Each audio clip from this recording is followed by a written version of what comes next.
Hey there, and welcome to Money and You. I'm Michelle Perkins, your host. My search for more fulfilling work led me to career and business coaching, where I stumbled upon a game-changing discovery. Money issues often start with our mindset and habits. You see, our relationship with money is the key to overcoming those frustrating financial obstacles. As an entrepreneur, coach, and problem solver, I'm passionate about helping you create a great relationship with money. Because, turns out, that's the foundation for a limit-free life.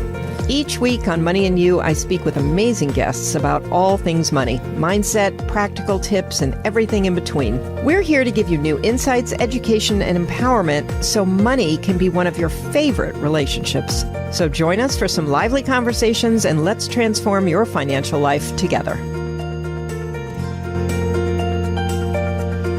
Hello, and welcome to the Money and You show. I'm Michelle Perkins, your host, and very excited. We are continuing on our little journey here into career development, career transition. We're talking all things career in both the last show we did and this one, and I think it's like the perfect timing for this. So much is going on. People are a little uncertain in terms of their jobs right now. And, you know, we've had quite a crazy ride between the pandemic and everything going on now. And so I think it's always great to stay on top of where your career is. If you're happy in it, wonderful. If it's all working out and you feel very stable, that's great. But not everybody feels that way. And so I really am thrilled to have the guest that we have today to talk about how to prepare for a career change and, you know, just how to look at your whole professional life. It's complicated, and, you know, we're all building professional lives, most of us, and it's important to us. So we want to do it in you know, the most productive way we can to get us where we want to go. So I have a fabulous guest today, and super excited to have her on. Her name is Catrice Miller, and Catrice has quite a background. She has been is a lawyer and corporate leader with 27 years of experience in leadership roles with companies like Microsoft, Starbucks, and Amazon. She's also an educator with 10 years of teaching experience with colleges and universities. She's an entrepreneur, founder, CEO, corporate consulting group, and helping individuals build powerful brands, expand job opportunities, and increase earning power.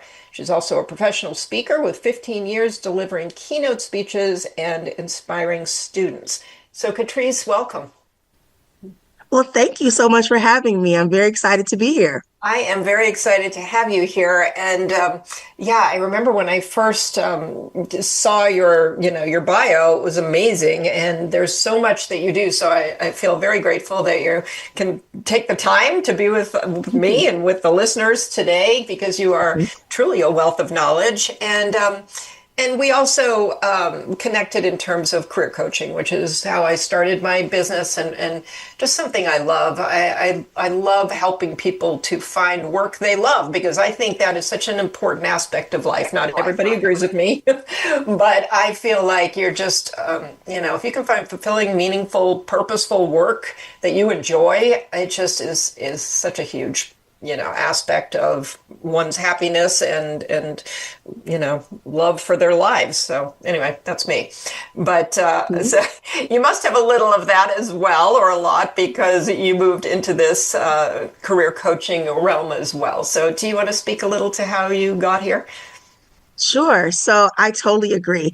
I can relate back to my early career where my main focus was paying my bills, making sure my rent was paid, making sure my children were taken care of. And I definitely think that's a space that many of your listeners may be in at that stage in your life. But as you progress in your career, you start looking for something more meaningful. You want to move beyond just, surviving and making sure you're able to financially take care of yourself. You're looking for fulfillment. So what I always tell people, when you get to that stage, you want to apply what I call this ABC concept, where you're looking for something that meets your ability, something you're actually good at. That's the A. You're able to excel in it based upon your skills. B, it's beneficial to you, meaning you could be great at it, but if you hate it, what is the point of it, right? So looking for the benefit to you. And then C, the compensation. That's the sweet spot. When you're able to meet the ability, the benefit, and the compensation, that is your ideal career and the career path you want to move forward towards. Yeah, thank you. That's great. And it's an interesting topic because I don't know about you, but one of the harder things for people that I've seen is just that question of what do you want? And I think when people have worked hard, for example, lawyers to get through law school and then to start that career and engage in it, and you get very engrossed. And it's very, you sort of, I find this with many, especially corporate executives, you're so busy being good at your job that you lose track of yourself. And when you're faced with either a layoff or a change that you want, and somebody asks you, what do you want next? A lot of people don't know. And do you find that? Yes, I think that is really prevalent in law because in law, there's a course that they tell you should follow. You should graduate, you should work at a law firm, you should aspire to become partner and then equity partner, and that is the path. And if you venture off the path, something is inherently wrong with you. You're not following the right path. That I also find that in other areas. I find that in government, where people who have been in the government, who have served long tenures there, have a specific path. And then now when that path is no longer there, either by self-choice, now they want to do something different, or by force, there's a layoff or a shutdown. The question becomes, what do I do now? How do I find my way when the path is no longer visible or desirable to me? So I think it's something that so many of your listeners and just people in general are facing now, trying to figure out what is my desired path for moving forward. Mm-hmm. Yeah, and it's a tough question. It's a simple question, but it's a challenging question. And, I think because part of it, especially if you've done something like law, there's this undercurrent of, I put all this time and effort into this and I've invested so much and how can I leave this? There's a lot of, and I say this every time I talk about these kinds of things, but there's all this social commentary. We hear our parents in our head, we hear society in our head, we hear our friends telling us, we're so lucky to have this. How could we possibly leave it? I mean, it's very hard to just kind of clear the decks to be able to just reach inside and see what is actually right for you. Yeah, and I think the challenge to that should be that you're not abandoning everything that you've done. You're not totally ditching those years of, experience. You're not ditching that time and the effort that you've invested in that career. You're instead pivoting from that and you're taking that expertise and doing something new and different. Yeah, that's a great perspective. I think a lot of this is about shifting perspective, just like it is with money. I mean, I spend a lot of time talking about people's money beliefs and perspectives. It's the same thing with your career. It didn't used to be this way. So I think we're still dragging a lot of the old times when people stayed at a job for 40 years and didn't leave. There's that whole thing that we got from our parents that we're still hearing in our heads as well. But this is a different time and people do make a lot of changes. And so tell me a little about, kind of maybe a story that you have about a client who really wanted to change, but, what were some of the thoughts and the problems with, that person giving themselves permission to actually do it? Sure. So I can actually think of one client who wanted to pivot out of the legal field and they wanted to go into a corporate role. And the challenge that they faced was that from the family, they were thinking, how can you abandon this great job at a law firm? You have preached to us for forever. This is what you want. Now, all of a sudden, you don't want to do it. So it was the pressure from the family. It was also pressure from society, from the peers, their peer groups, their peers in the industry who were on that same journey, who were thinking, Why would you want to go off track and do something different? So I worked with this person to help them, first of all, silence the noise. Hmm. You have to become very innate at focusing on what works best for you. This is your career, it's no one else's career. And also understanding that pivoting is not failing. Just because you do something different or you take a different path, that is not failure. And even if you're doing it because you're choosing to do so, not because the job is forcing you to do so. If you are making that conscious choice, that is not a sign of failure. It's actually a sign of brilliance, of owning your career and taking control of your destiny. Oh, I love that. Yeah, I don't think any of the job, things that can happen should be considered failures, whether that's, getting laid off or, whatever it is. I feel like all of it is just lessons on the path to wherever we're going. And oftentimes even layoffs, people will find, later that they're looking back going, thank God I got laid off. I never would have been here if I hadn't. I would have stayed at that job that I was, wasn't even so great. So, and there are people who lose dream jobs. I've talked to them too, and they are very sad to have lost that job that they really loved, actually. We talk a lot about people working in places they don't like and wanting to pivot, but there are people who lose jobs that they really are fond of, and they almost have to grieve that loss. So it really runs the gamut. But tell me a little about, there's so much psychology in all of this. It's, that's a huge part of it. So how do you navigate that when somebody is just not really believing in themselves after that? And even if they want to pivot and it's their own choice, they're still very, uncertain as to whether, they can do this thing they haven't done before. Oh, yes, I think first you are correct. There is a grieving process that you need to acknowledge. If you are ending up in this circumstance, not by your own choice, you need to acknowledge that that is part of the process that you need to make sure that you are taking care of and that you are allowing yourself to feel that loss and it's okay to have that. Actually, it's very healthy to have that because you cannot move forward until you conquer those feelings. So I always tell clients, and most of the times what clients want to do is they want to jump right into the process. I need to find a new job. I need to move fast. And they are totally overlooking the emotional connection and the importance of that. So I would say, number one, make sure that you do that. And do that not for a long extended period of time, but long enough to acknowledge it so that you can move past it and that you can move forward. And what I always teach my clients is that even when they're in a space where they have the job and things are going well, you are not tied to that job. Your personal brand is defined by you and the skill set that you have and the expertise that you have built over the years. You are now loaning and lending those talents to XYZ Corporation. But when that position, if that position no longer is there, that does not mean your expertise and your value diminishes. It still is intact. So I think it starts well beyond that moment where the layoff happens.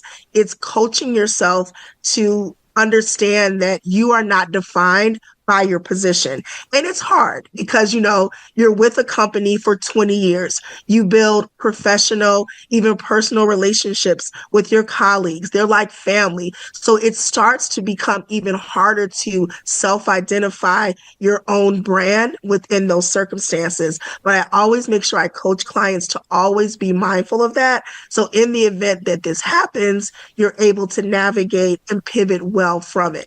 So after we do, when we get past that moment, excuse me, that's when I say the real work begins. And that's when you start the process to now find what is your true calling and what is your next big move. Yeah, that was beautifully said. And you brought up a lot of things that I want to just talk about for a minute.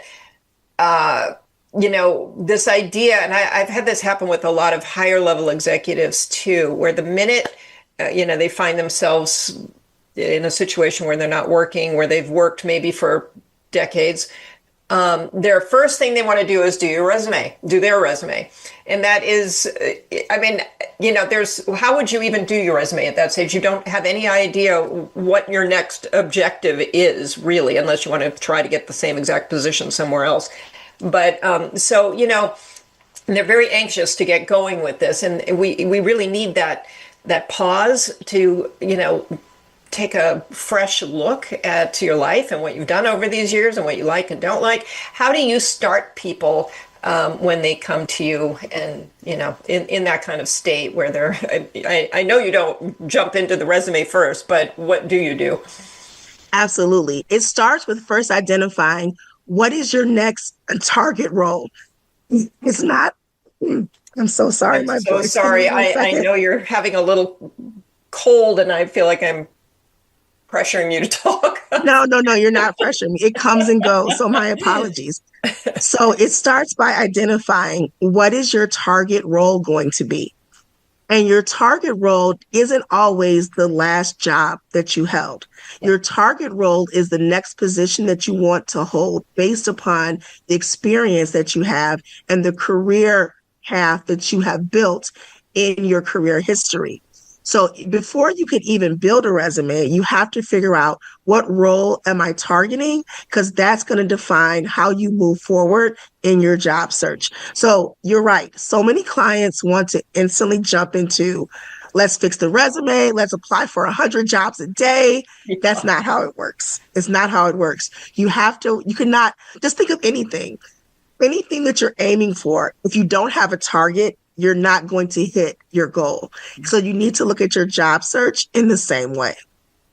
Yeah. Oh, that's great. I know it almost becomes a little job unto itself, or a business where you do have a personal brand and you're trying to, build that. And then you need to spend the time and plan and think about all this. It is a process. It doesn't necessarily happen that quickly. And I think that's an expectation too, especially it seems like the more years you have behind you in the work world, the longer it takes to find that next position. So I don't know if that's true, but what, people do kind of want to know how long is this going to take? And you really don't know, but what are you seeing out there in terms of timing?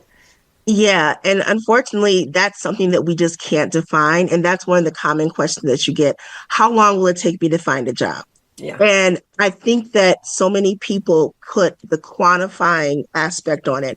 How long will it take? How many resumes do I need to submit? How many job applications do I need to fill out? That's going to then define the product, the end result that I get. And that's just not how this current job market is working. You need to focus more on quality versus quantity. And I know that's very hard when you're in the moment and you have the actual bills that are building up, yeah, and you're trying to get past that, but you have to focus. You have to focus on the actual quality of the production of the job search. Now, when I say quality, I'm not talking about how you complete your resume or how you fill out a job application. I'm talking about the actual strategies, the underlying strategies for how you go about the process. Meaning, back in the day when I first started out, it may have been a numbers game then, where it was more beneficial to fill out 50 applications a day and actually have an Excel spreadsheet that said I did 50 today. Whereas today it's more about what connections can I make at those companies that could potentially give me an insight into getting hired. Actually, how can I make myself more visible to recruiters so that they can give me the actual inroads into the company? Now, that visibility comes from a few different ways you can do that. One of the leading ways to do it is on LinkedIn. LinkedIn is an amazing platform that is so underutilized by so many career professionals. And what people don't understand now is that currently the way that recruitment is going, and I'm sure many of your listeners have seen this, when there's a job posted on LinkedIn if you have, I think, LinkedIn Premium, not sure if the regular service does this, but it'll say as soon as you apply, there are 100 applicants who have applied for this job. So you immediately feel like, oh my gosh, what are my chances? Now, that actually is a low number. On the back end, having worked inside corporate, I can tell you there are thousands of people who have applied for those jobs. So what's happening now, but the good thing though is out of those thousand, literally half of them aren't even qualified because they're following that hit or miss strategy. Let me apply to everything possible. So even though the number is really high, 1,000 applicants doesn't mean 1,000 qualified applicants. So what's happening now, though, is that recruiters are seeing these high numbers and they're doing something called reverse recruiting on LinkedIn.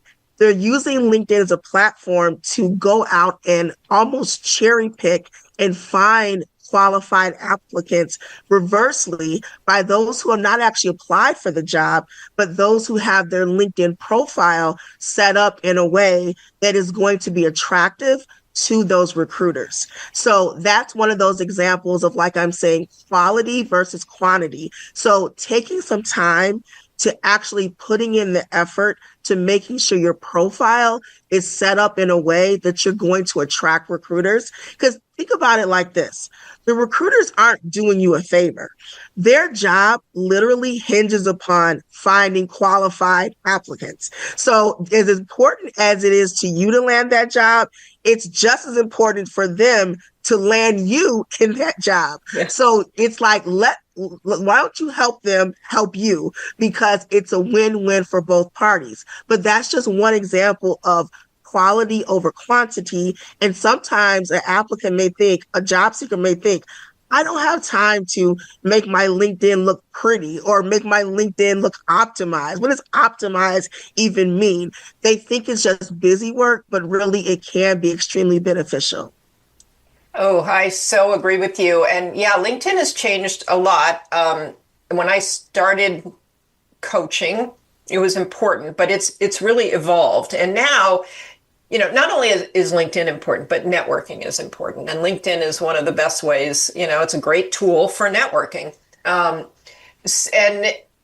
just the connections you can make at the places you might be interested in working, it's so valuable. So I agree. And I kind of love LinkedIn because unlike a resume, which is very structured and has a kind of a formal, kind of structure to it, and there's only so much you can put in there and you put it in a certain way. LinkedIn, you can do a whole narrative that really kind of, I think, shows a different layer of you. You can, inject a lot more personality into it. You can talk, about many things that don't have really a place on the resume.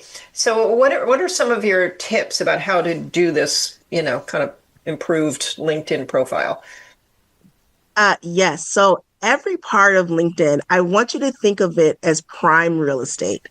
Every part is important. So many people think the important part of LinkedIn starts like in the middle, in the about section. But I challenge that thought. Really, it starts at the very top. Something as simple as your profile picture and your profile banner. The banner is that space behind your picture. And so many people just flat out ignore it and just put nothing. So that looks incomplete. Or they make the mistake of putting their employer back there. So if they work for PepsiCo, they have PepsiCo products back there. Now, I'm all about loving your job and doing a great job at your job. Unless you own PepsiCo, you should not have PepsiCo as your banner drop because this is your billboard. This is your personalized billboard to showcase yourself to recruiters if you're looking for a job. But even in times when you're not looking for a job, it's your personal billboard to showcase you and your expertise and your brand. So we at all times want to be showcasing who we are and what we add to the industry. So starting at the very top, making sure that we have something that is aligned with our industry and our expertise. If you don't know what that is, there are two things you can do. You can go to your peers, look for people who have the same job title as you, or colleagues, or just people in the industry. And if you don't know those people, you can just do a quick search on LinkedIn. So if you're Let's say you're HR manager. You can search HR managers and just get an idea of what types of backgrounds they have. Mm-hmm. That can give you an idea. Or another great tool is actually going to Canva. Canva will have actual templates that you can use that are also size appropriate. So you don't have to worry about, the picture fitting in the banner and all that good stuff. So I would say start there, because that shows your professionalism and it shows your branding. Then I would say you want to move to your actual headline. How are you identifying yourself in your headline? Your headline is the space right below your name. You should be identifying who you are, what your expertise is, and what problem you solve in your headline. Yeah. Oh, that's great. That is great. And yeah, the headline is also very interesting because a lot of people just, when they're employed, they just sort of put their role and, something like that. But that's another space where you can put all kinds of things in there. You can, put dog lover at the end or whatever. A lot of people just, anything that can humanize you a little bit, because everybody starts looking the same when they're looking for jobs, and you really don't want to look exactly like every other candidate. Yes, I agree. And I think that actually that translates to the about section as well. It starts in the headline, but as you move to the about section, this, as you alluded to, this is your opportunity to get away from the bullet points, to get away from the micro-sized little statements defining who you are as a career professional. Now you can tell a narrative, a story about who you are and make it more personalized, and that helps you show up better as well. Yeah, and thank you for bringing that word up again. I had spoken with another person, a little different audience in the career coaching space, and this idea of storytelling we talked about, and I just want to talk about it again because I don't think people realize the value of it. I always tell people, and they sort of say, "Yeah, that's a good idea," but they don't really know how to do it, and or I think really commit to doing it. It's really important. It's a little, it takes a little more effort. Maybe it really doesn't, because the stories are all there in the back of your brain. You just have forgotten, the story of when you did this project and it went a certain way. I mean, these are all there, but sometimes as a coach, you have to kind of pull it out of people because they either have minimized it or forgotten about it. And so if you get into what they've actually done on their previous jobs or even in their life, it's amazing how many stories there are. And sometimes it's so funny. You'll have a client that you've worked with for, some wild story that is just so perfect for telling to a potential employer. But, we have long, complicated lives, and sometimes we don't remember all the stories that we have to tell. So how do you help people to kind of find their stories that they could use in an interview? Yeah, I think storytelling is so great because we're starting talking about it in the LinkedIn aspect, but it definitely does carry over into the interviews. Because I always say back in the day, because I've been in this industry for 30 plus years now, but I remember where interviews used to literally be, tell us what you did at your job. Yeah. Meaning, let me just define, basically regurgitate the bullet points. Mm-hmm. I did A, B, C, and D. Employers are no longer interested in that. They want to see, okay, everybody who was an HR manager did A, B, C, and D. Now tell us what impact you had when you did those job duties and what value did you bring to the company. And that's where storytelling comes in. So I would say learning how to tell great stories about your career is going to be critical to how you present yourself and critical in how you actually land the job. So I always recommend people practice that, identify the stories ahead of time, and actually practice that and find a way to be able to tell those stories in a conversational way, but not in a conversational way like you would at a cocktail party. There needs to be structure around the story, and there needs to be some very key identifying points. You need to be able to identify when you're speaking about your role at a previous organization, what was the specific problem that you had in that particular story? what actions did you take, and how did you solve those problems? So you're going to have it done in a conversational way, but you're going to have those very pivotal benchmark points throughout that story. Learning how to do that will greatly enhance your ability to succeed at interviews and land jobs. Mm. Thank you. Yeah, that's great. And it does take a little practice. I talk to the dog, speak it to the mirror, whatever you need to do. But I find that these things, as silly as they feel when you're doing them, they do prepare you better, once you're sitting there having this conversation. I also wanted to ask you, the world has changed a lot since I was interviewing for real jobs. And there's a lot more, well, for one thing, there's virtual. There's also a lot more, it seems like to me, these sort of panel interviews or group interviews, which I never really had. And I'm sure there's a protocol for these. How do you coach people around these large group interviews? Yes, panel interviews are actually quite common if you're looking for government work. In the federal government, particularly, they always use panel interviews. It's something that's a staple in that industry. But we're also finding it come up also in corporate spaces as well. What it does, you may wonder, well, why the panel interview? What's the structure? What's the behind the scenes rationale for it? It's an opportunity to have a group of individuals interview you at one time and then share notes on your performance. Now, this actually happens even if you don't have a panel interview. If you have multiple interviews, they still get together and share their notes and making their hiring decisions. It's just a way of streamlining the process that some organizations like, so they start to do that. Now, how do you prepare for it? You definitely need to prepare for panel interviews differently because your focus is going to be on more than just one person. The typical panel is 3. So it starts with not just what you're saying, it's how you're saying it.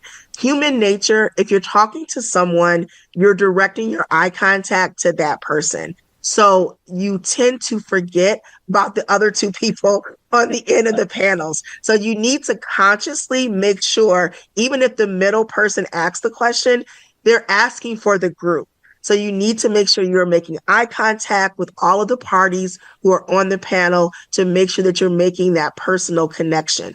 Also, I find that candidates often feel that panel interviews are more overwhelming, they're more stressful, so they tend to forget the questions or they get flustered because they didn't quite understand what's being asked. It's okay to ask to repeat a question. It's better to ask to repeat the question instead of answering the wrong question. And I also found that in panel interviews, they often have these scenario-based questions where they're very in-depth. They're very top heavy in facts and information, and it's not a straightforward answer. So if you're the type of person who's good at shorthand or at notes, I always encourage people to bring pen and paper to an interview. You could even take little shorthand notes, or if it's a 3-part question, just jot down, the parts or whatever works for you, but you can use that to your advantage as well. But the key takeaway with panel interviews is making sure you are making that real human connection with everyone who's interviewing you. Now it's just times 3 or times 4, however many people are actually on the panel.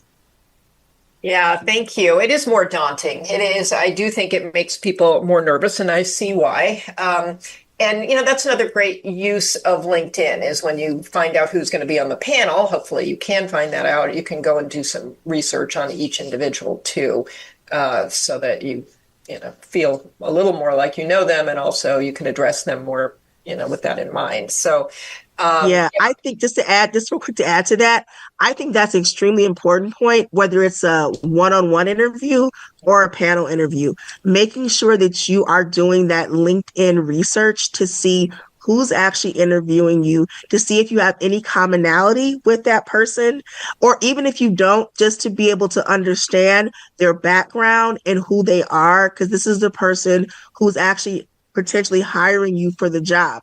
I would even extend that to the company as well. when you do the research on the company, don't just research on the company website. Everyone does that. In this job market, the theme is you have to go above and beyond and do what the next candidate is not going to do.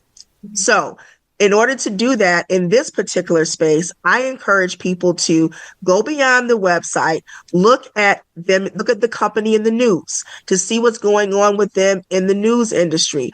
Also, look at people on LinkedIn who are employed by the company and what are they talking about? What are they posting about? Do more in-depth research to go above and beyond the norm so that you can stand out in this job market. I love that. And not only does that help you stand out, it helps you feel more confident when you go in there because you're a little more familiarized with everything. You know, I would love to, this topic is so broad, and I could talk to you all day about, you know, everything from networking to salary negotiation. What do you feel, given that we have another 10 minutes here, are some of the things people most need to hear? And as an aside, I also wouldn't mind, you know, hearing how you might be using AI in all of this.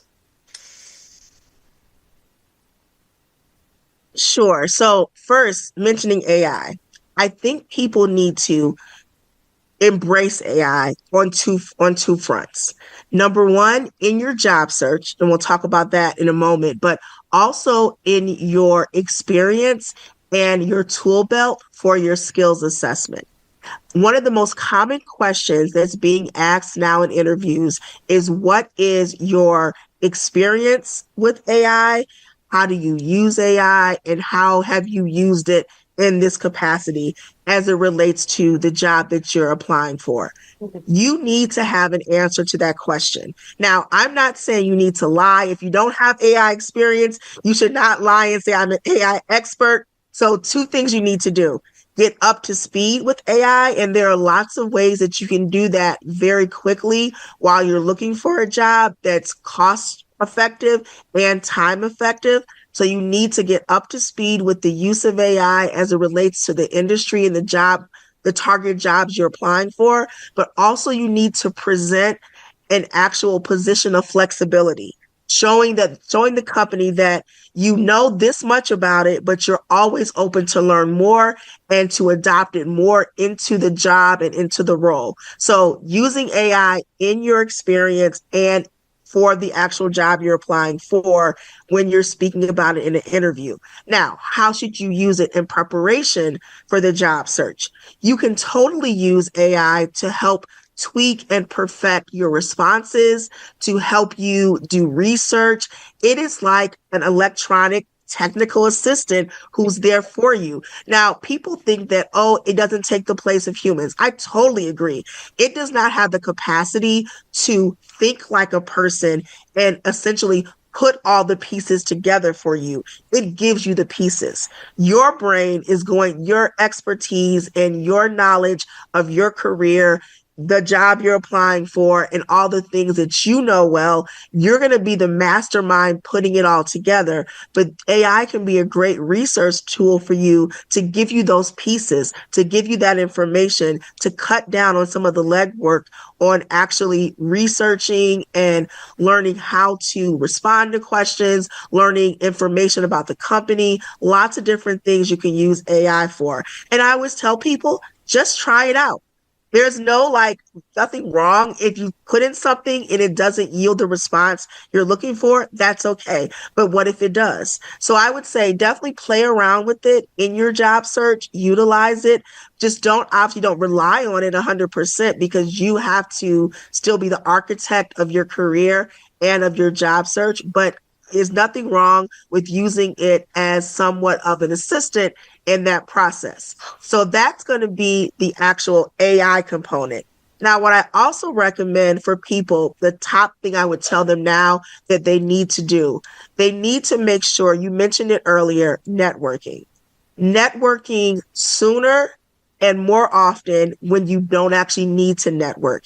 Networking is an ongoing process. It's not something you do when you feel you quote unquote need it. You want it to feel organic. You want it to feel effortless. So it needs to be an ongoing process. There are so many ways, we can't get into them now because there's so many of them, but it's so many ways that you can network for the person who is an extrovert down to the person who's an introvert and just hates talking to people.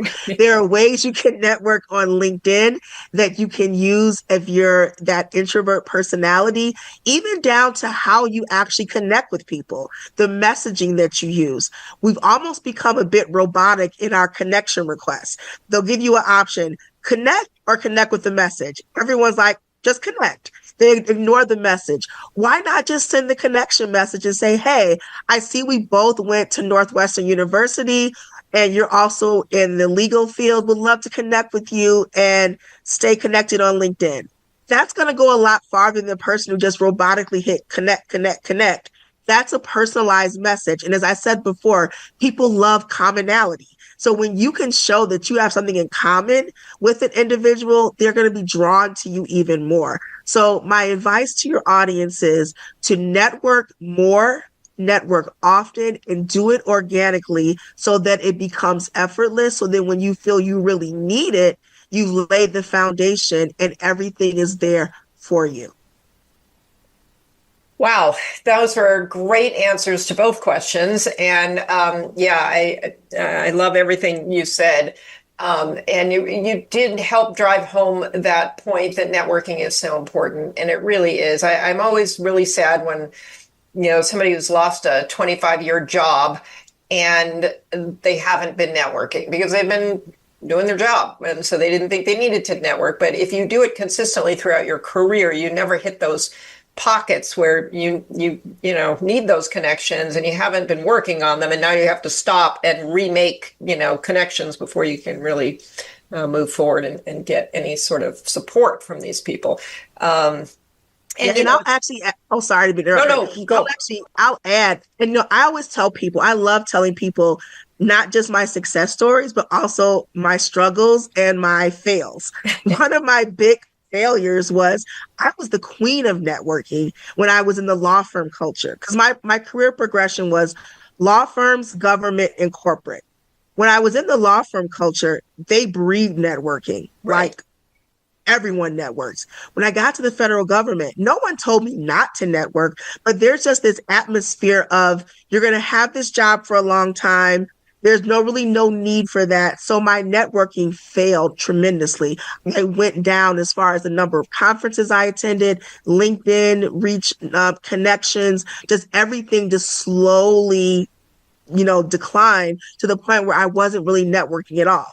Then I decided I want to leave the federal government. And I'm like, wow, I've been doing this. And I'm the one who used to preach doing this all the time. So I just say that to one thing, humanize myself to your audience. Some of you may look at my LinkedIn profile and it may look so impressive, but let me also tell you the real side to all that. I'm human too, and I've made lots of mistakes. And that was one of my mistakes. But there are ways you can pivot and come out of that. But now once you get it back, you make sure that you continuously maintain it. And I'm never going to get in that position again. That's for sure. Thank you. Thank you for sharing that. I love that. And probably it looks so great because of that. So yeah, we all have these mistakes that we make, but that's kind of how we learn. But I hate for people to have to learn that lesson too many times because somebody told me early on too, she was a banker. And of course, in the banking world, networking is also very important. And when I started my business, she kept saying, you have to network, you need to go network. And I had been in a corporate environment that didn't really require that. And, but she said something that really stuck with me all of these years, which was just go and have fun, make a friend. Like people put all this pressure on themselves around networking that it's supposed to be like, some big win at every networking event, and that's not really what it's about. So if you just kind of focus on it's just really making connections with people I totally agree. Reasons. Yeah, and that's one thing I learned in my own networking career. It's that I get to actually go and speak at these conferences. I applied to be they have a call for speakers period where you can actually apply to speak at a conference. So you get an opportunity to speak on your area of expertise. So it's enhancing your own network by actually speaking at these conferences. And you're right, I get to go to Florida, I get to go to New York. And the actual ticket to the event is paid. So I get to get in a room with other, innovative thinkers, thought leaders, experts in my field. So I'm learning from them. I'm enhancing my expertise, and I'm getting, an opportunity to be in New York or in Florida or wherever the conference is. Yeah. That's a good time. Don't pass it up, and it doesn't have to be stressful. You just go in, everyone's human. Just go in, have conversations, and you'll find that it's a lot easier the more that you actually do it. Yeah, it is so true. And the other little tip, if you are an introvert, is to just ask them questions. People love to talk about themselves. So if you meet somebody who's interesting, just ask them more about, what they do and who they are. And you'll be in a great conversation and you'll be barely talking. Yes. And I have one more tip for introverts, how they can actually navigate the conference space. So you can utilize technology in LinkedIn to do what you don't feel comfortable doing in the room. So you're going to this conference. So ahead of the conference, you go on LinkedIn and you make posts saying, so excited, I'm going to be attending. Then you tag the conference. The sessions I'm most interested in seeing are, you identify those. Other people are going to then see your name on that post. You go to the conference. Even if, let's say, you try to talk to a few people, your introvert nature kicks in, you only talk to 2 people, let's not feel defeated. What we're going to do then is we're going to leave the conference, we're going to go back to social media, back to LinkedIn, and now we're going to connect with all the speakers who we heard speak at the conference. We're going to send them a connection request. We're going to identify why we love their topic on whatever the, panel was about or whatever their talk was about. And then you're also going to tag the event and say, had a great time at conference, enjoy meeting so many great people. Now you're actually in the pool with the extroverts, but you really didn't talk a lot at the event. So I encourage you to talk at the event. That's the goal, but don't leave defeated. If you don't do it, let social media and technology do what you didn't do in the room. Do it online. Oh, I love that. Okay, that's such great advice. We are out of time. I'm so sad. This is such a fun topic. And so how can people reach out to you and get more of your wisdom on all of this? Sure. So you can visit my website. It's corporatewinners.com. You can also follow me on LinkedIn with my name, Catrice Miller. And I do apologize for my voice. I was just so excited to have this conversation, so I did not want to cancel. So thank you for having me and letting me still participate, even with my cold. But it really was a great conversation. And I'm so excited, for your audience to have someone like you to bring these topics forward.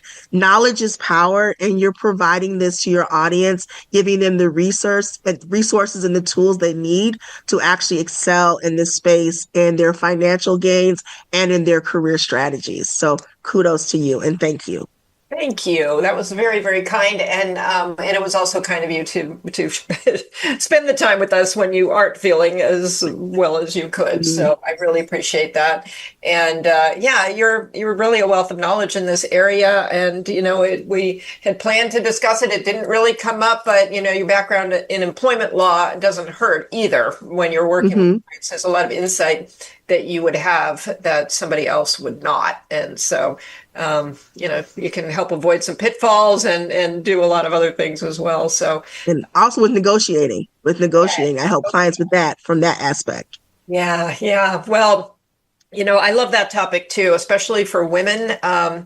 And in today's world, it's expected that you negotiate your salary. I don't know how it was 25 years ago, but right now, I think, and that's a whole other topic, and maybe we can have that conversation at another. Yeah, I think we need to, because really quick, one point I want to tell women, I challenge women to look at the things that you enjoy doing. Women are so very much slower to monetize the things they enjoy doing and the things they're good at. If a woman feels I'm really good at this, it just comes naturally, let me just do it. Or, if I enjoy doing it, I'll just do it. You could be sitting on a side business right now.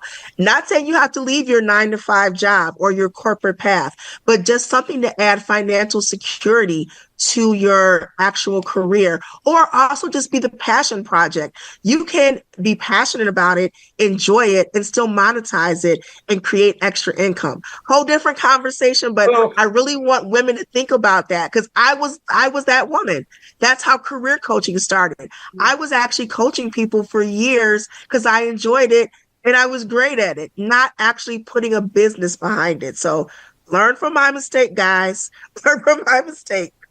That's great. And I hear that, that seems to be the way a lot of career coaches become career coaches, and they're doing it for their friends anyway. So it's like, wait, but I love that. And I love, today in this world, having some side extra income, it just gives you so much security, because the employment world is not as secure as it once was. So there's a couple things, though. Keeping up on these job search skills is huge, because that way you've got this toolkit, and when you do need another job, you know how to go out there and do this. And so even that, you want to stay on top of all of it. Really, it's a maintenance project once you do get a job.